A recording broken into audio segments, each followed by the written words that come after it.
Under Siege is coming up. You have a chance to win the Impact World Championship from Steve Maclin. You've been a world champion before. You've held the Ring of Honor World Championship. You've held other titles throughout your career. What makes this one stand out? Why is this one special for you to win at this point in your career? Well, I think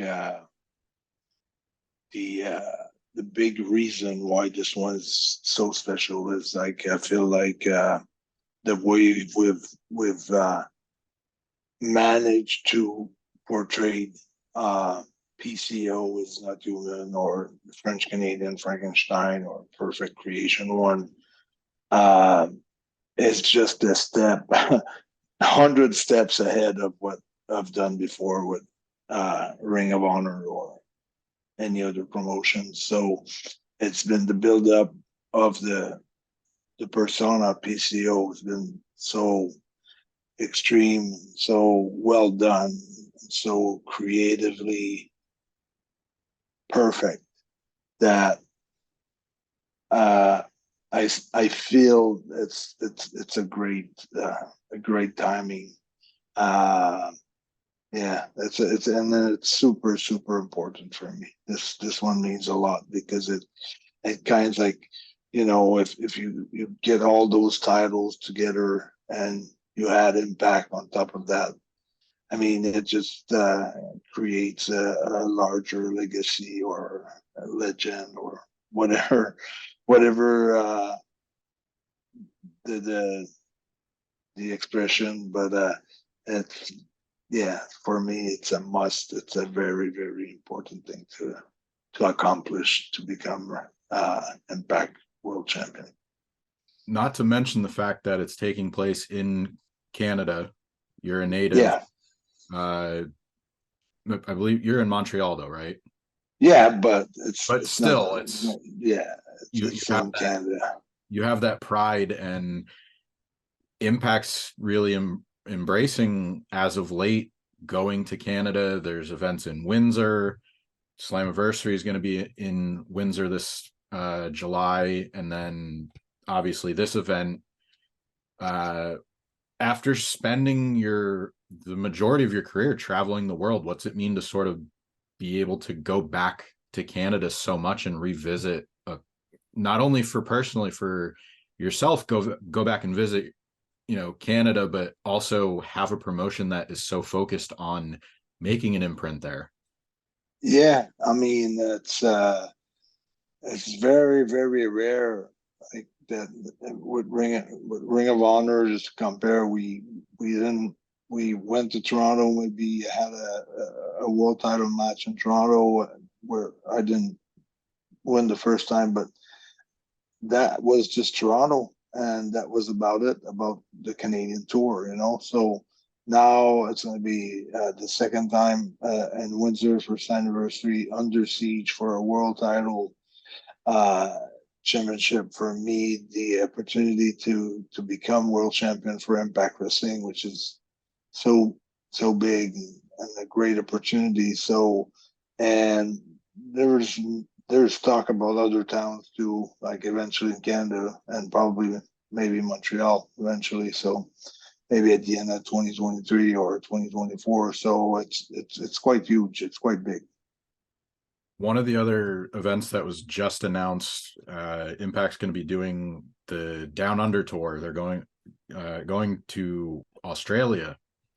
You have any specific memories about, have you ever wrestled in Australia or have any memories on down there? Yeah, it's been a long time. Yeah, I was there. I did a tour with All Star Wrestling back then. I was a rock and roll promoter. That was just before off that tour.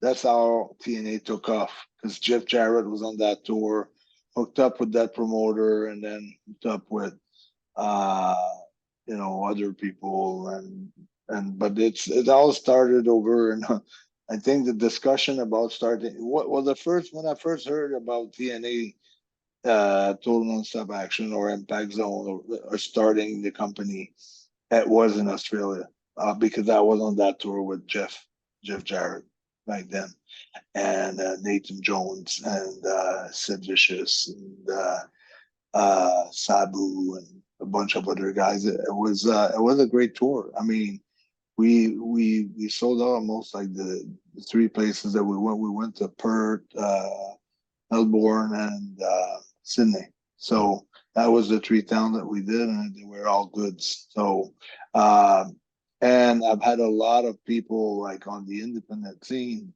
contacting me, going, they really wanted to have PCO like big time last year, the year. It's been like 3 or 4 years, and then the pandemic happened, and then I was, you know, been exclusive for a while, and so it's just I couldn't make it, and then it's for me it's like it's awesome the fact that I'm going to do it with Impact Wrestling, so I think the fans have been waiting to see me for the last 4 or 5 years, and this is going to be the opportunity with the company that I'm under contract with, which is kind of I didn't even see it coming. I just found out when you found out, maybe 3 or 4 days ago. I found out, so I was so surprised. One quick side note: I know Nathan Jones was in WWE. It wasn't for very long, but I still think his nickname, the Colossus of Bago Road, I still think that's one of the best like nicknames ever. Yeah, probably. There's some expression that I don't even know over there. That's what they used to hype him up, and I just still think like there's just something that hits. I love it. Yeah. You did mention, really building up the PCO character, and I feel like social media it was around, but I really feel like you're one of the early adopters in using social media to your advantage. Like if people remember the promos with yourself and Destro and like the car batteries and all these like feats of strength, if that's the right way to describe exactly them. that's what it is. How do you feel like you can continue to expand on that now that you already have this character established? How do you feel like you can, use the platform of Impact to your advantage? Well, just for an example, I think Impact, the huge difference. Just look at my entrance with Impact. You got the follow spot, you got the black and white. The TV is black and white, even if you're watching it in color. It's 1931 Frankenstein. The smoke, the all the everything that's needed to make it look like 1931. I think that's awesome. That was never done before, and we're just like touching, the tip of the iceberg with it.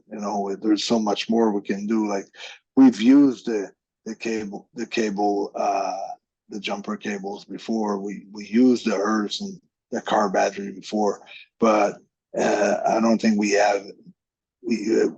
done it on on a larger stage or something, to really exploit it as much as we could have exploited. So I think there's room there to exploit this side of the character that was just touched on the surface, just on top of the iceberg. Like I said, I think that wasn't really exploited like to the maximum. So I think creatively, Impact's been doing like a great, like the desert with Eddie and all those things, the last right match, and then it seems like we're building up to something even larger and bigger, and I feel like there's room for it. But I feel like the creative team is really doing like an awesome job so far. Mm-hmm. But there's so much so much gas under the pedals still. Yeah, and the last rights match is a unique one because I remember this was the first one was Sting in Abyss. At Destination X. Mixed reaction, but I feel like this most recent one that you were involved in was really well received.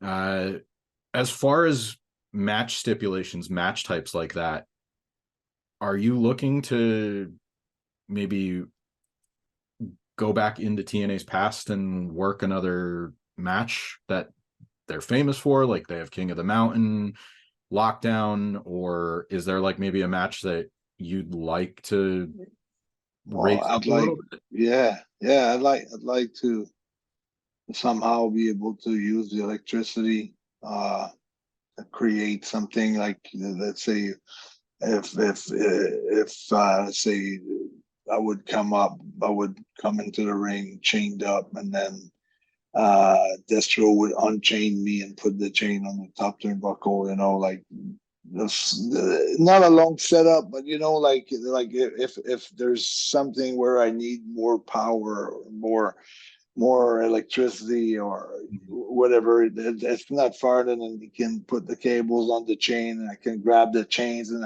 I'm getting electrocuted, and then as soon as I would, touch the my opponent, it would be like a heart attack or something like that. Then you can put Destro in a cage, or you could have so many stipulation where you can do other things, and that I think it's creatively, it's on that, there's so much potential. You can go so many directions. It's like sky's the limit as what you can do with this character. I think we have done a lot so far, but we haven't done that much in a way. Mm-hmm. So that's my feeling about my character. I feel like it could be very, very, very much even bigger than it is right now. Like you said, tip of the iceberg. So there's a lot that you can pull from that. Obviously, it sounds like Frankenstein, that original film, plays a really big influence on your character. Do you have a dream match that, whether it's somebody today, living or dead, is there like a dream match that you would have as PCO, that character? Well, like I think every time that there's something going on, like I can see the fans, they always come up with names, and it's always the same ones, basically the Wyatt, or Taker, or Kane, or Abyss, and there's Sting. I've seen those tag, the people tagging those names.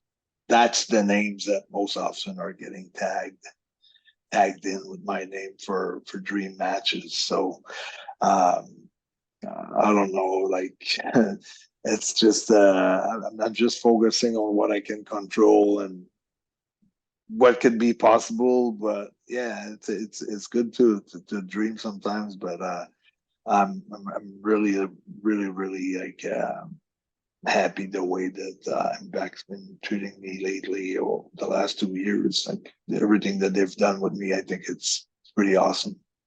Well, I know dream match sort of paints a certain picture, but I will just say the design is in Impact Wrestling, and then you also have Father James Mitchell sort of lurking around. So I think there's Yeah, a lot of cool stuff that could happen with both of those respective.